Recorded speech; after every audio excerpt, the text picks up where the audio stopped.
Hi everyone, in front of me I've got HUAWEI Ascend Mate, and let me share with you how to change the video resolution or the video size on this device.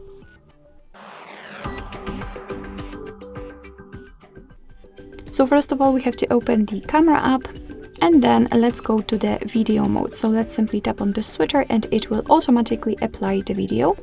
Then we can tap on this arrow, which will open more options, and on the in the right upper corner we've got the resolution or the size. So let's simply tap on it, and as you can see here, we've got plenty of options to choose from. Basically we've got 6 different options: full HD, HD, QHD, VGA, QVGA and MMS.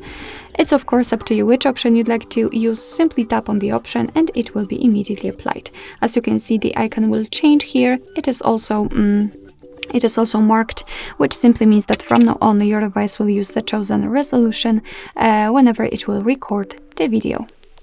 Alright, so that will be all. Thank you so much for watching. I hope that this video was helpful, and if it was, please hit the subscribe button and leave the thumbs up.